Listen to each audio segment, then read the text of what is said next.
Hi, it is time for another of my song breakdowns for my newest EP Tights, and this time it's the third track on this EP and it's called So Many. Yeah, let's just dive right into it and I'm gonna play you something and then we go through the whole session.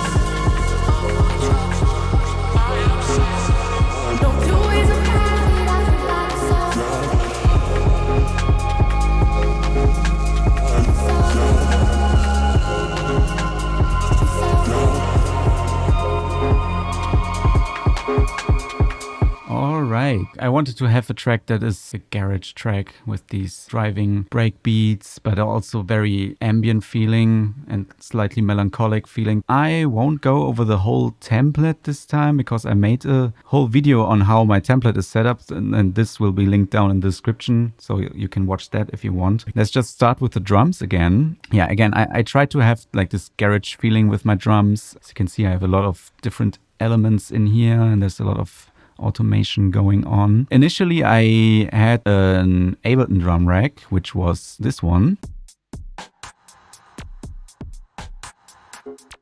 Yeah, and you will still find some of the samples in here of this rack, but I realized that I don't really like to work with pre-made Ableton drum racks. Like it just confuses me when it gets to mixing and all and arranging. Yeah, so anyway, let's play you some of the drums.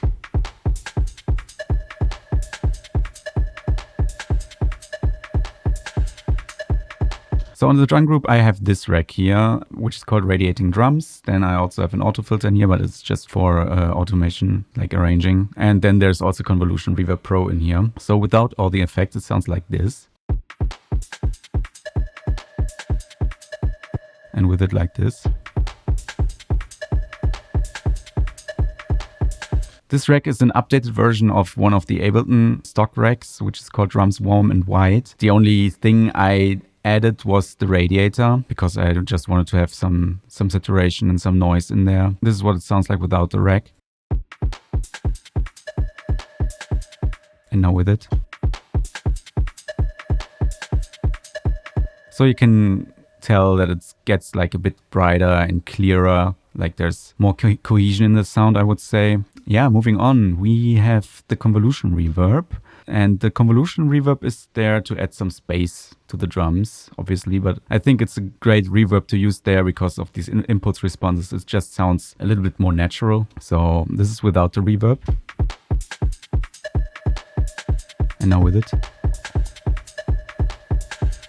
That's the drum group processing. That's not a lot. So next up we have the, well, usually I call this kick and snare group, but now it's the kick and rim group. The first element is the kick. And I layer two samples on top of each other. One is the body. And the second one is, yeah, like this transient noise tail, I would say. So what did I do for processing? I have a lot of stuff in here on the body of the kick. The kick without this would have sounded like this.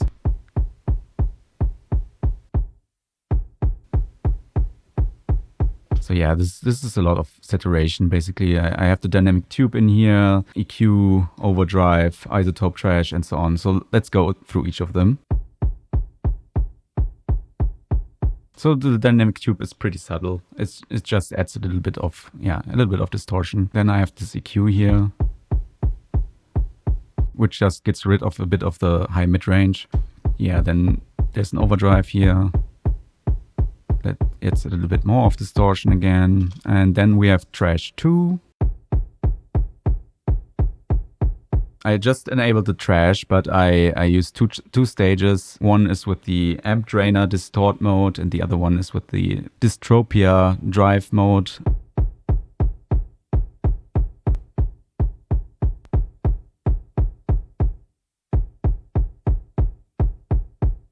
Then after that, we have another convolution reverb.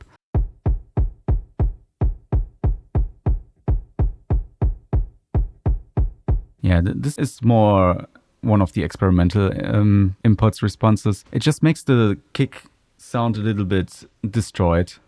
Yeah, and then a little bit more of EQ. Get rid of some stuff that was annoying in the whole mix. Yeah, and another EQ at the end. There's also a second chain here, which sounds like this. Which was just there to add more space. Like there's, yeah, you can see there's 2 EQs in here. And I used the drum chamber convolution reverb. Yeah, just to add some space to the kick. Without it, it would sound like this.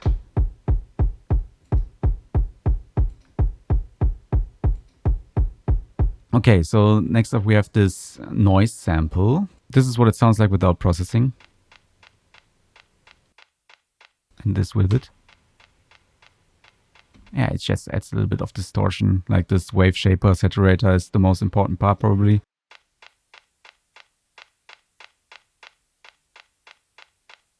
And then there's again some very subtle reverb at the end. And a little bit of EQ to get rid of the low end. After that I just have another EQ again to get rid of a little bit of stuff that was annoying.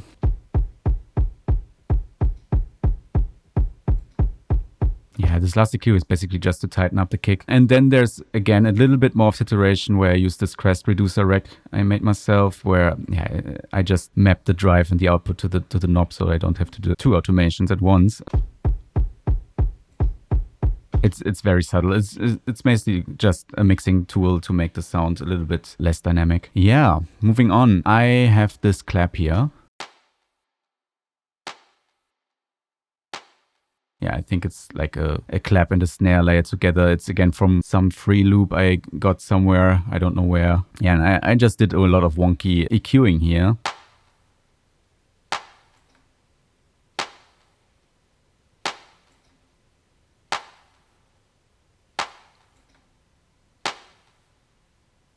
Yeah, it's tighter now, and I also think that the higher mid-range was just a little bit too annoying. So kick and clap together.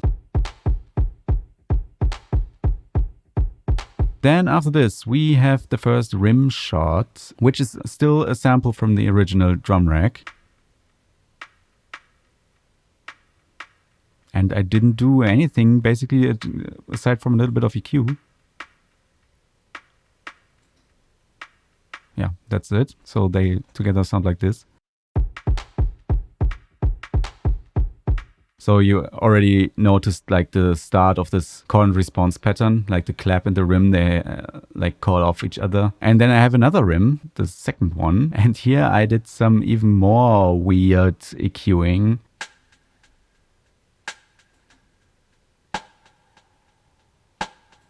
I mean, there's this super annoying resonance like down here. So that's, again, everything I've done here except for a bit more sidechain compression. Again, this is the group together.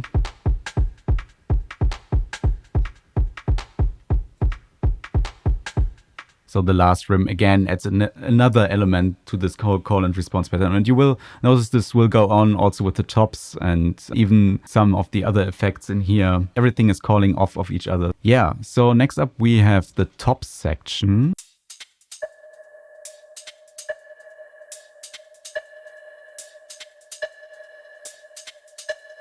And in here I have a closed hi-hat, an open hi-hat, then I have this white noise, which also almost sounds like a hi-hat, then this FX noise, and then I also have this flute sound in here, which was also, I think, from the original drum rack I used. I think this was the first track I wrote. Okay, let me put it this way. This was the first track that survived my demo stages that made it onto this EP. So yeah, I don't quite remember how I did everything in here. The first thing is this close hi-hat.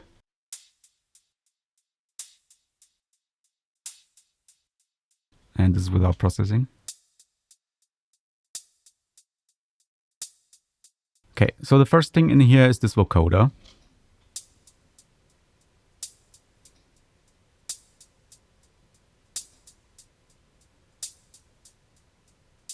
Yeah, it adds like this slight crunchiness to it, which is great. The vocoder is probably my most used plugin on hi-hats. It just sounds really good on it, I think. Yeah, then some slight EQing, nothing crazy. Then I have the erosion. which adds more crunch. Then I have Decapitator from Sound Toys.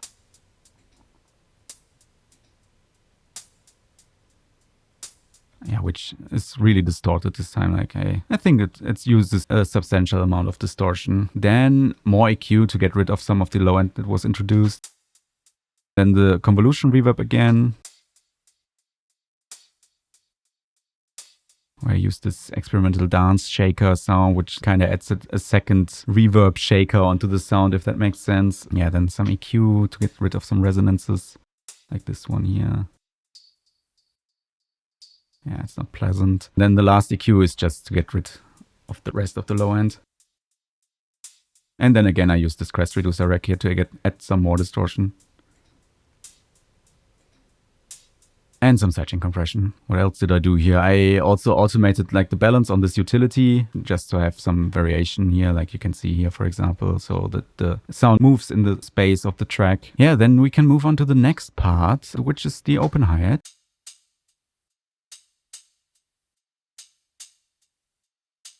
And I did pretty similar processing, I would say. Like I again have a vocoder in here, overdrive, but not as much this time. So without processing, it sounds like this. And with it, like it makes it a bit more into a tambourine sound, I think. Like it adds like the sparkle on top. Or this ring. So again, there's vocoder. Then some overdrive. Then some EQ. More EQ. Then again, the crest reducer. And a little bit more EQ after that. So pretty simple. Again, the most important part is always the vocoder on my hi-hats. I sent them into my return tracks. I will go over why there's a bonus return track at the end of this video. So those two together sound like this.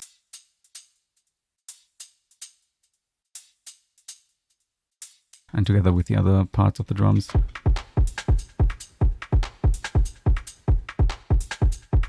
So again, more call and response really. Then there's this white noise right, and I don't even know what I'm supposed to show you here. Okay, when I turn it up for myself really loud, I can hear this sizzle. So yeah, I can show you what's going on here. I used the operator with the white noise oscillator, and then yeah, I added some processing.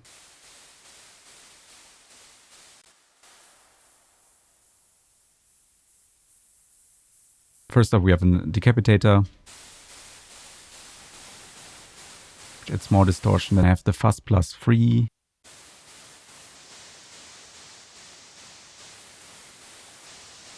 I think this is a free plugin, if I remember correctly. I think I got this on Plugin Boutique for free. I don't know if it is a free plugin, but I got it for free on Plugin Boutique. That's all I can say to you. But I think it's free for everyone. Okay, then I have an LFO here, which is mapped to the frequency of the fuzz plus. So that's kind of important. So they have this movement. Then I have a redux afterwards.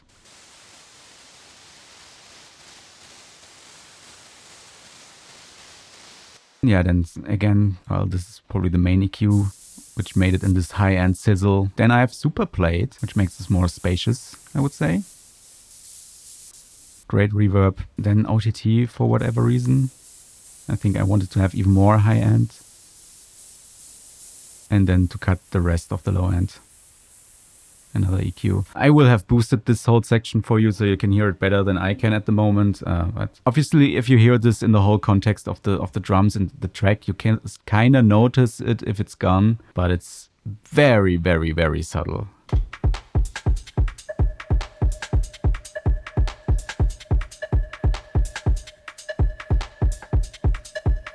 It's really hard to tell that there's anything going on there. Yeah, then we have this FX noise, which is basically just a shaker sound, I would say. So without processing, it sounds like this. And now with it. So we have the decapitator in here, which just makes the sound a little bit brighter. It's not a lot of distortion this time. Yeah, then just some EQ. I think most important part was this resonance here. And another EQ, which again cuts the resonance. And then another saturator. and a bit more of EQ. So together with the rest of the tops, except for the flute.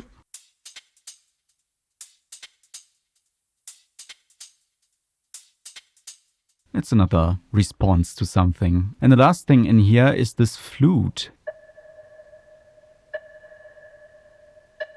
Yeah, so it's this sound. And the only thing I really did was just getting rid of this resonance here and adding some reverb.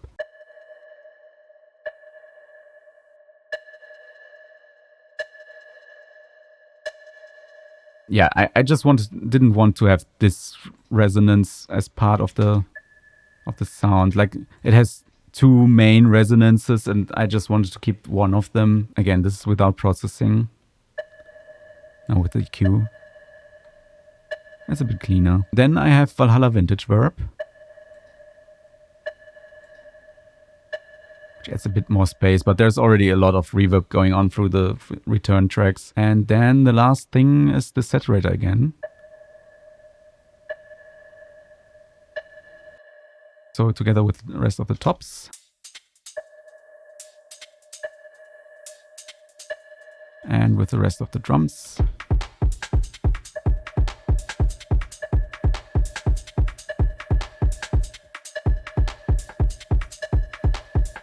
Yeah, it's like this flute is a very important part of the drums. So after the drums, we have the bass, and that sounds like this.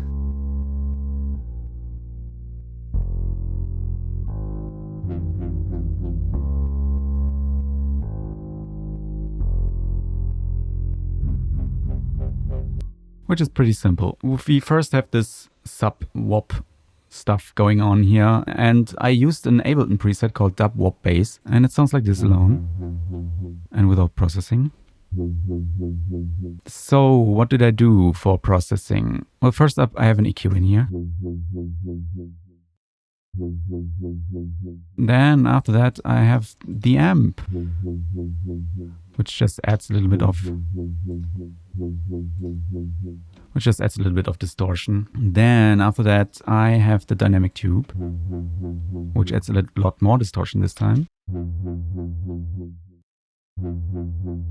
Then I have another EQ to get rid of some of the stuff that's going on. Then I have some OTT, just to make the sound a bit brighter. Then some compression. And it's something that you actually really rarely see me do, like compression on a single sound. So this is what the sound sounds like together with the drums.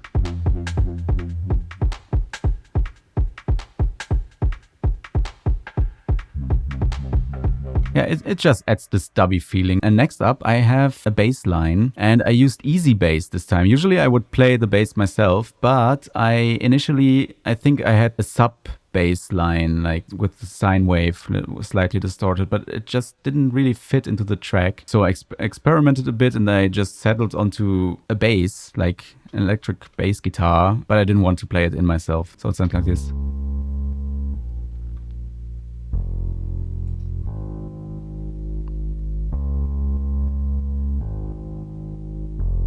I mean, yeah, it's just a bass guitar. For processing, this without processing. And this with it.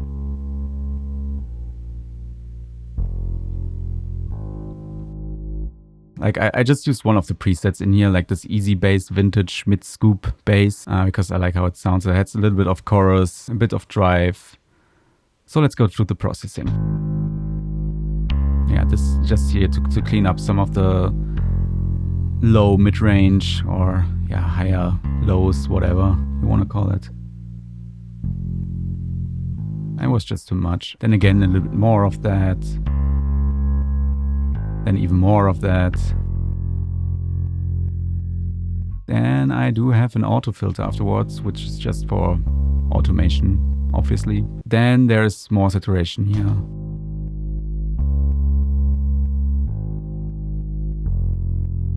Then I get more EQ afterwards to clean this up. Then we have overdrive.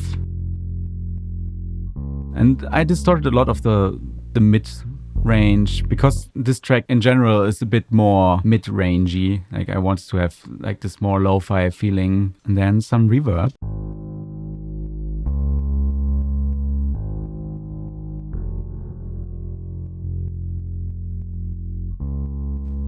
Yeah, it just adds some space to the track. Then again, some EQ afterwards.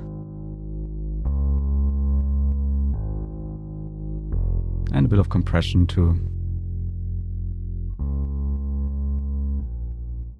So the bass and the drums together sound like this.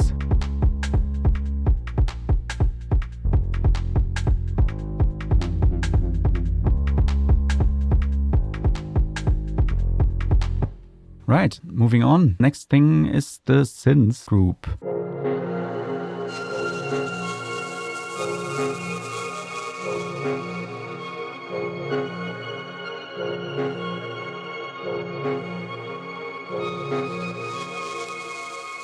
So this is without processing on the group. And this is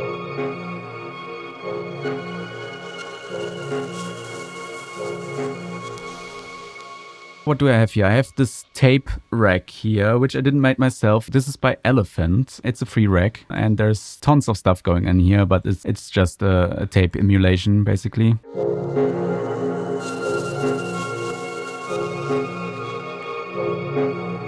Yeah, that's a bit of noise and a bit of wonkiness. Then I did some group EQing.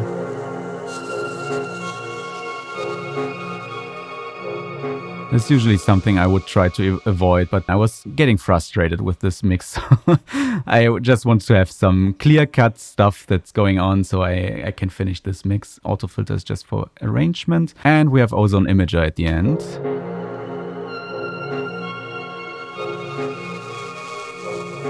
Because it was just a little bit too wide. Okay, so the first element is this chord 1.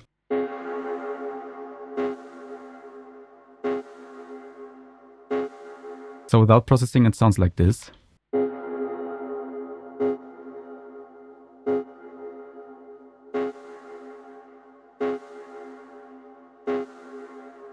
So I didn't have to do a lot to this sound because it's a great sample. So I have this EQ here. Then I have this plugin, which is called the OCS 45, and it's another cassette simulation plugin, and it's free. It's by Spectral Plugins. I can really recommend it, and yeah, you can see it adds like this wow effect.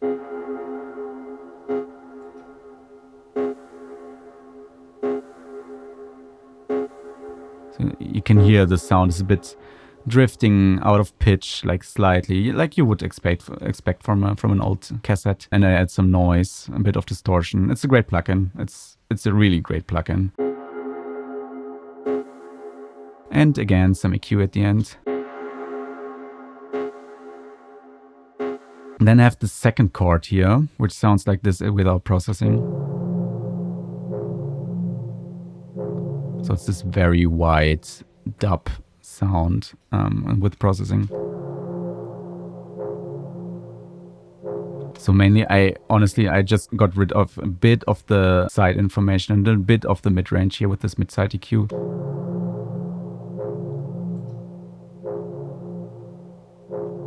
Yeah, it was just getting a little bit too much side information there, and since there's a lot of reverb on the track already, it just didn't sound great in mono. So they go together like this. So again, they talk to each other. There's again like a call and response. And if you play the drums with them, you can hear like this flute is kind of talking to them. Then I have these wonky plucks, and they sound like this.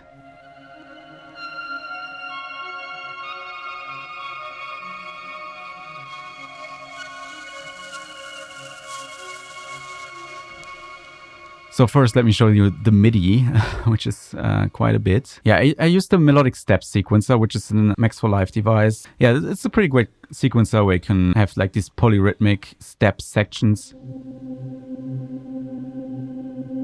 See, I just made this real quick here. Let me pitch this up a bit.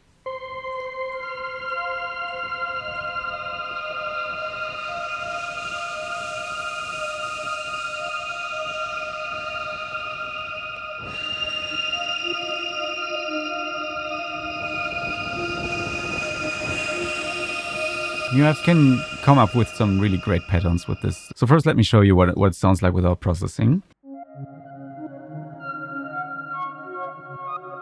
It's already a pretty nice sound, I know, with it. Now it's much more spacious. I have this mellow keys preset, which I made myself. It's this serum preset here. You have like 2 sine waves. Then you have like a very plucky envelope. You have this LFO that's mapped to... the LFO is mapped to the master tuning. So it's slightly out of tune, like...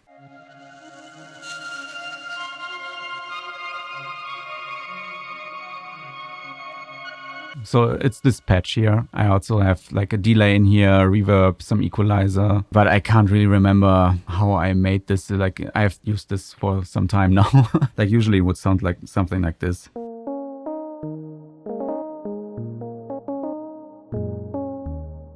It's a bit like this lo-fi hip-hop stuff where it's slightly out of tune, very soft. So again, this is what it sounds like without processing. Then we have this EQ, which just gets rid of a bit of the low end. Then I have this preset, distorted reverb. And that's again something I made myself. I have an amp in here. Then it's just a reverb afterwards. And then, what's important is the erosion. And you can see I have like 3 LFOs here. Each of them is mapped to one of these. And I kind of wanted to have something... Like if you look at what's happening, it's almost like it's breathing.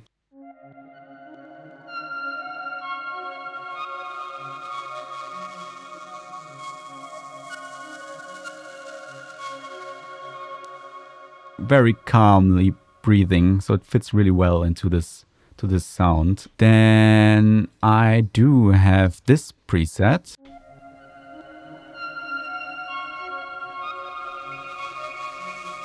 Which is just a grain delay with a filter afterwards, and then some OTT.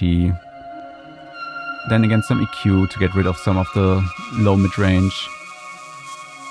Then I do have Boba, and this is a free Max for Live device. I would show you on screen right now where you can get this. And what this does is basically a clone of Sooth 2, but for free. It does pretty much the exact same thing that Sooth does. Obviously, it has a little less functions, but come on, it's a free device. So this person has a lot of great Max for Live devices. I would really recommend checking them out. Yeah, that's this part. Together with the chords, it sounds like this.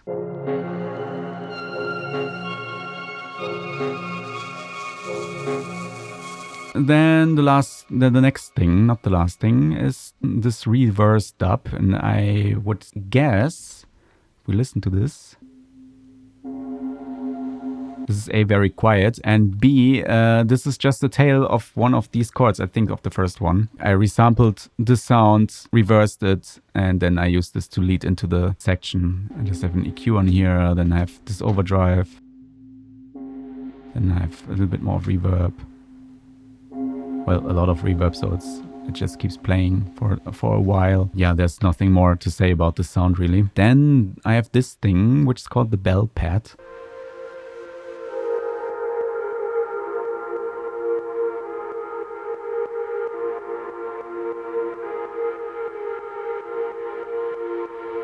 And this is what it sounds like without processing.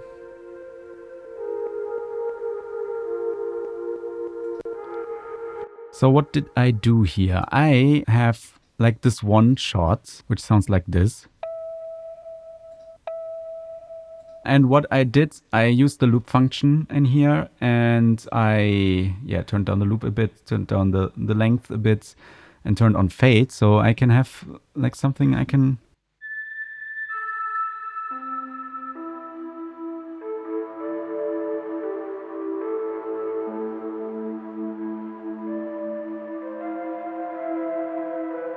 So yeah, I basically made this pad with that. So the first thing is this fuzz +3 again.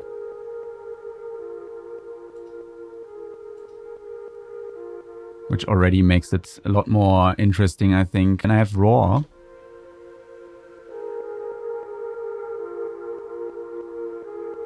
And what did I do here? I have used the noise shaper, like if you turn it up a bit here.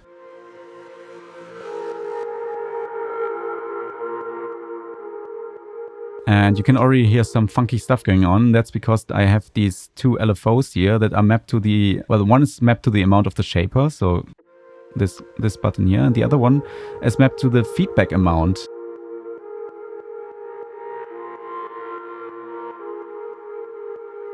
You have this stuff. It's very subtle. I didn't want to overdo it, but yeah, I love Raw. It's a great plugin. Then some EQ to clean up afterwards. Then Super Plate, which is quite subtle, like I didn't use a lot of it. And then again, a little bit more EQ.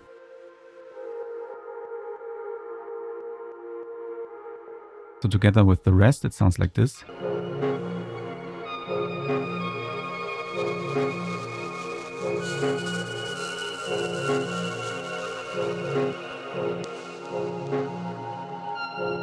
And I also have these parts where it plays an octifier. Okay, those were the synths. And now we do add into the ear candy group, which is called Candy. And yeah, you can see there's a lot of stuff in here which is frozen at the moment. So I will have to do some unfreezing. But first, this is what it sounds like.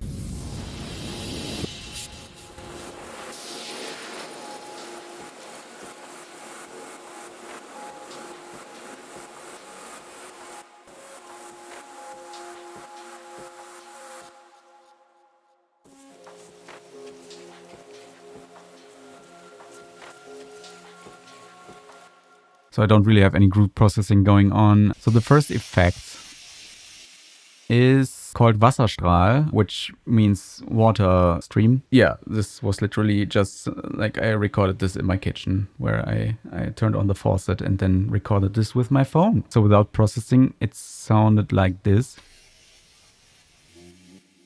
Oh yeah, I did some warping. That's why it's already sounding a bit wonky. Yeah, for processing, I do have, well, some EQ at the start. Then I have this one knob rack, which I called Hybrid Shimmer. It uses the shimmer mode in the hybrid reverb, and then I also have some raw afterwards.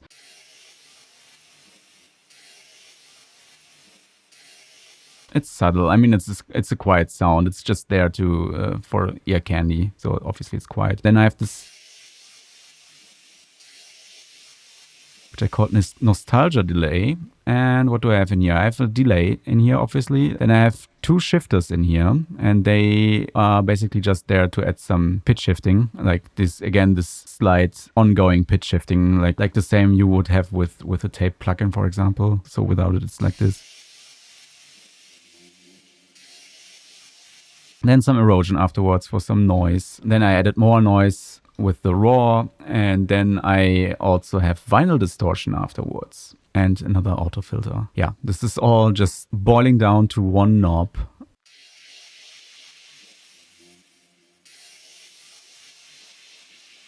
I like using these knobs. Then I have a drive rack, which is a lot simpler.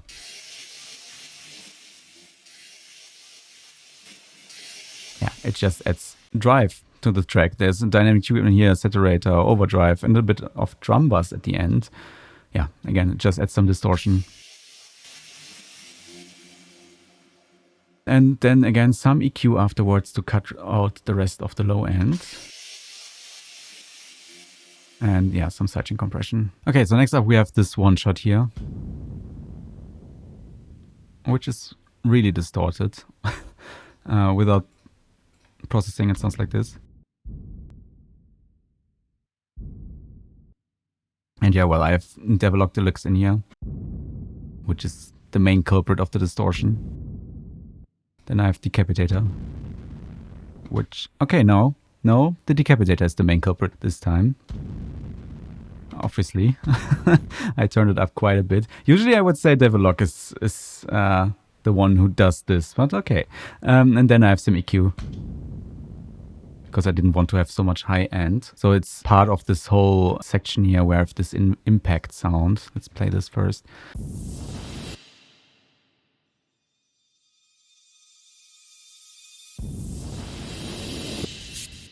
So that's everything there is to say about this sound. And then let's move on to the next one. Okay, I won't unfreeze this one because I don't have any processing going on here.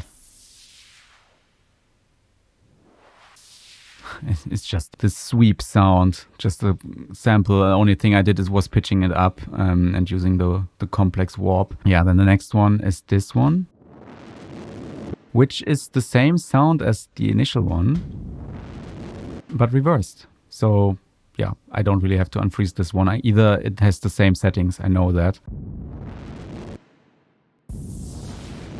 Okay, then we have this riser here,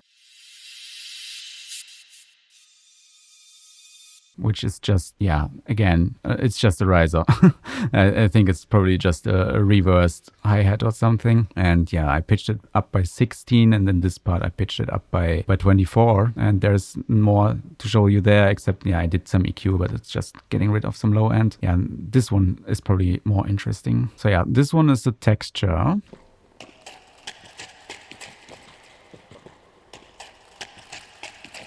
And what this is, so let me show you first how it sounds without processing. I was, yeah, just in the woods with a friend of mine. And there were like these gravel tracks. And this was when I was starting to record stuff on my phone for sampling. We were on these gravel tracks, and I said, hey, wait a minute, let's resample this. And yeah, that's what you can hear. What did I do? I used the transient mode on the beats. Like I turned down the envelope a bit so it doesn't, like without it, sound like this.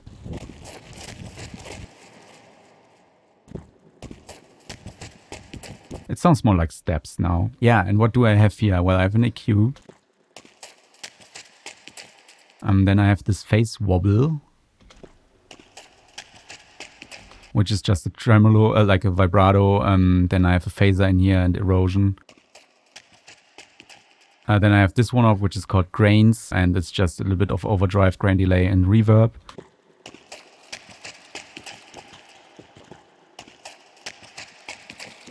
Now it almost sounds like water. I have this one, which is called spectral. It's quite subtle. I have a bandpass auto filter in here, which is mapped to an LFO, so it moves around a lot. And I have some echo in here, but then there's a dry chain, and after that I also have a saturator, and I'm automating this.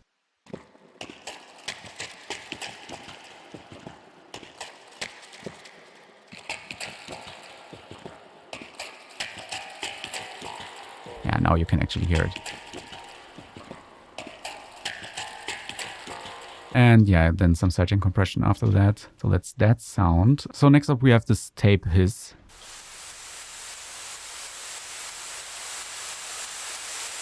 Which is exactly that. Like there isn't much to show you really. The only thing I did was adding some more noise with the radiator and also some reverb with the super plate. It's just there to add some noise to the track.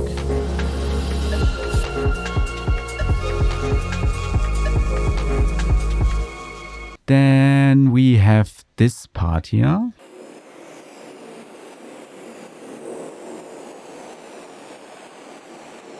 And well, what might that be? Let me show you what it sounds like without processing. It already sounds super weird, and that's because I used the texture warp mode. I think I also made this slower, but I can show you the original sample.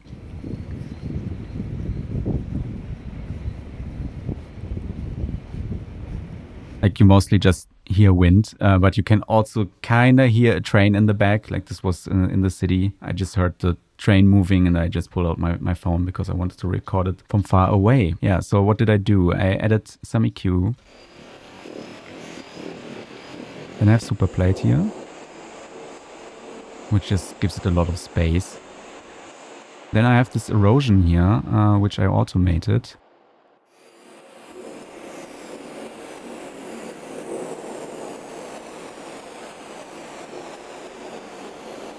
And then some sidechain compression again. So next up we have this noise here.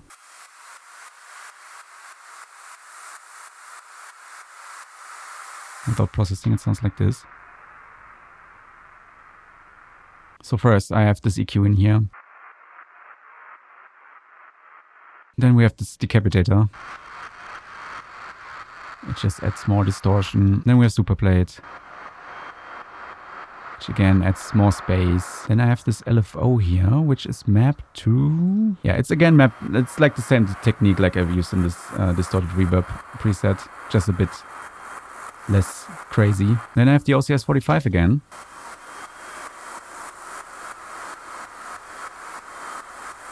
And we have some reverb after that.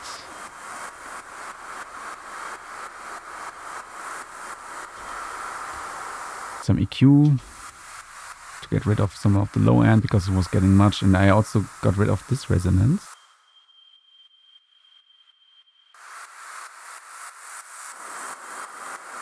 Then I have an auto pan just to give this sound a bit more movement in the space. Yeah, and a very heavy sidechain this time. Like I put the threshold all the way down.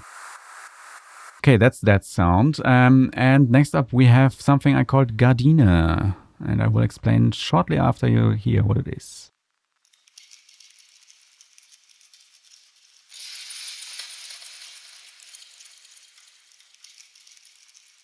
I have like these blinds in here on my windows and they have a chain that you can pull and the same chain always makes this rattling sound. So I sampled this with my phone again. This is the actual sample.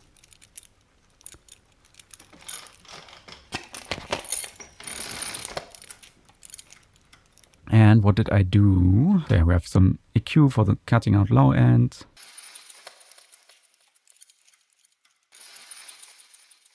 Then I have the radiator in here.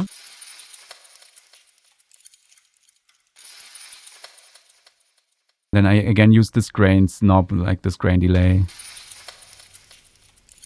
Then this hybrid shimmer.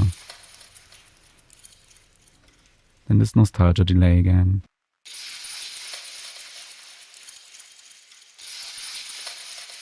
I think this is the main driver of the processing chain. And then I got rid of a bit of the low end. I chose different parts of the sample throughout the whole track. So like I have this section here, which is a bit quieter. Then, yeah, this loud section. Then I have this. And you can definitely hear this.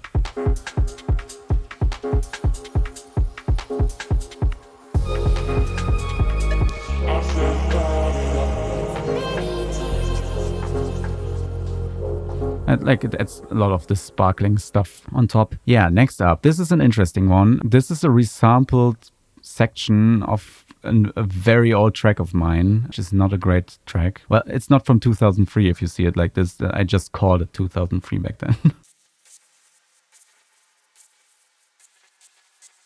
And you can basically not hear anything that still resembles a track. So without processing, it sounds like this.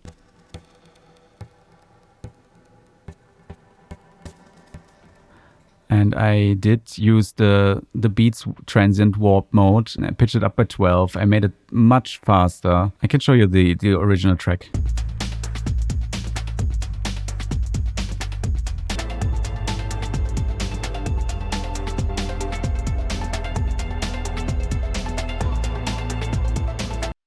Yeah, this was when I was getting more into more breakbeat kind of stuff. Yeah, so what did I do for processing? So we have this EQ, which...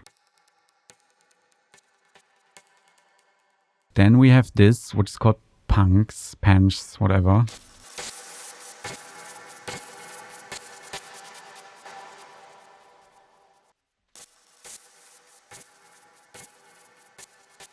Then I have the OCS 45 again.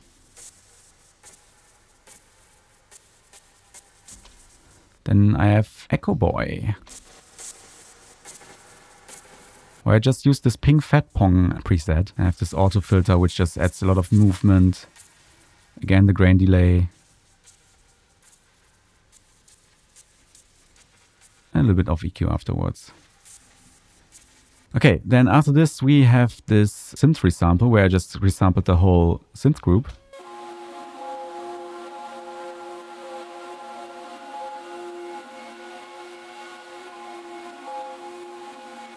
And what did I do here? So without processing, it sounds like this. but I also doubled the time and I pitched it up by 12. Then I did cut out some stuff here. Added the amp, which just adds a lot of noise. And then I added more noise with the OTS45 and also again turned up the wow. Again, this is just the main synth group of this track, resampled. I like to use stuff like this to have like this coherent ambience going on in the track. Yeah, after this we have this drum group.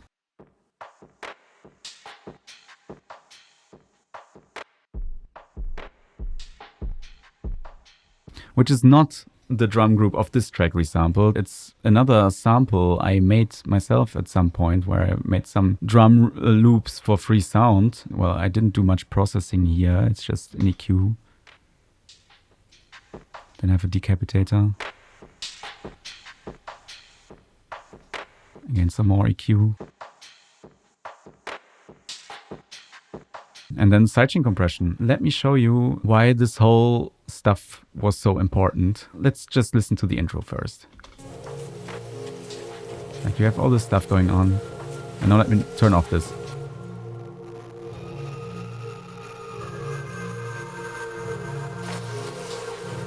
You know, like there's a lot missing. And even here in the louder parts of the track.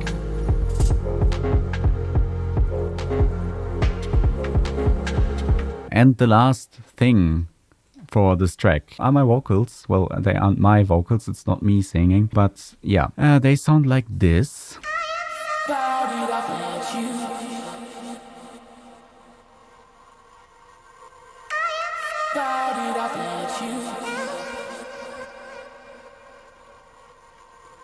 I have these chops here, and for these chops I did the following. I have these two splice loops, which sound like this. I am so troubled by this soul of mine. I've said those words so many. No two ways about it, I've let you down. Are you feeling any better? And what did I do? I copied them like 2 or 3 times, and then I set them to different pitches. Then I turned on the follow action, set each of them to any and any. Then I turned on unlinked, pulled this down. I probably like this something. And then I turned on legato, and then I just press play.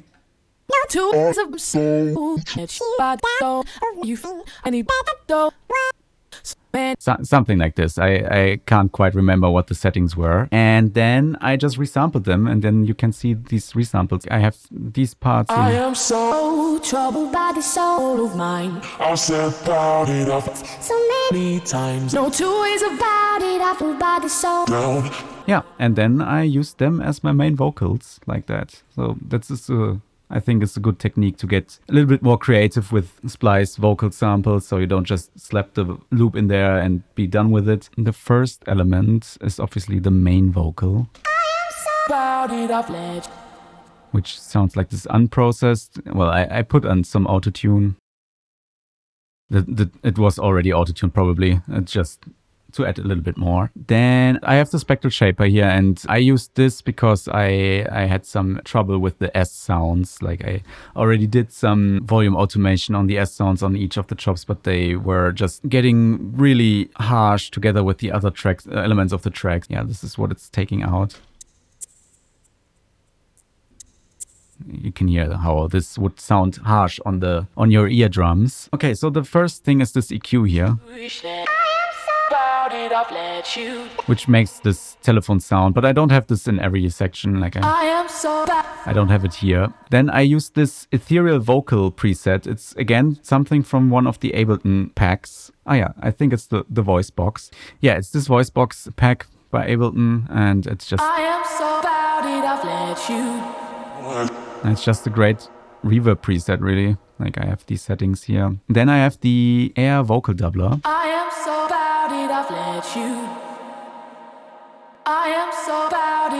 Which isn't really that crazy here. Then after this, I have air vocal distortion, and it's just in these bridge sections here.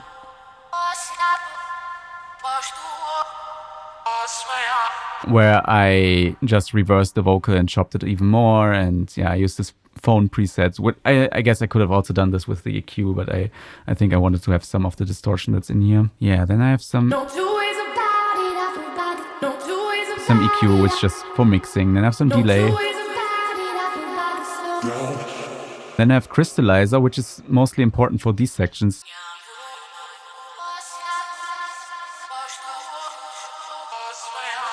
Yeah, it just gives this weird, wonky stuff that crystallizer just does. It's a great delay. More EQ, even more EQ. And the last bit of EQ, and then even more some EQ for the side information. And then I also have an imager at the end.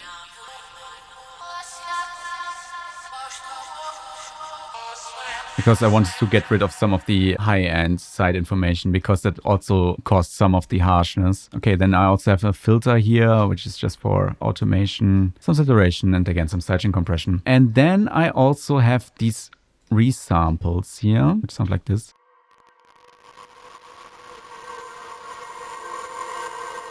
Which are just the reverb tails of the vocals. I think what I did was I added another reverb on top of here, like at 100% wet. Then I took one section, just resampled that, and then reversed that. So I have this very crazy reverb tail. Processing isn't much really. Without processing, it sounds like this. Yeah, obviously there's also some warping going on and pitching, and I doubled the time again. Then I have an EQ in here. Then I have Valhalla Vintage Verb for some space. Then I have this EQ. And I also have the Redux again with some jitter. Yeah, that's like the whole noise section. And together with the other vocals again, it sounds like this.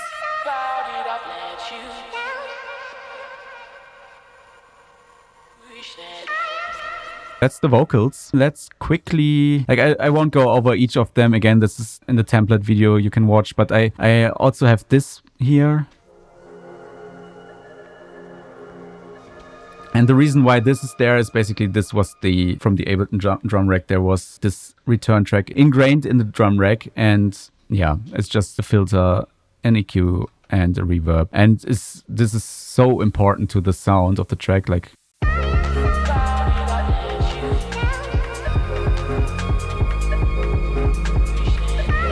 that's why I just had to keep it when I got rid of the drum rack, and that's why there's a 7th return track, which I usually don't have. Okay, so master, yeah, this is just a clipper, then some saturation here.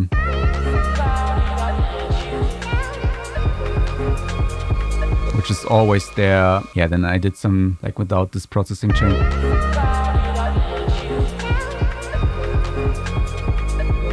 Some cleaning up. Then I also have like very subtle clarity module. Like this is what it's getting rid of. And then, yeah, some dynamic EQ at the end, where I was getting rid of these resonances. And this one.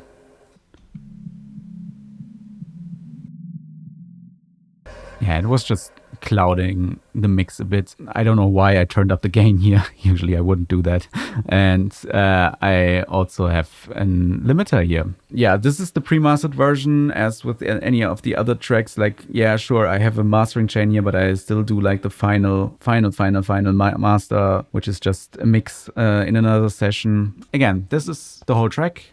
I have released it. I have made a music video for this, which you can watch on this channel. Yeah, it's released on all streaming platforms, and I would really appreciate if you would check it out. In any case, thanks for watching, and I'll see you maybe in the next video. Take care.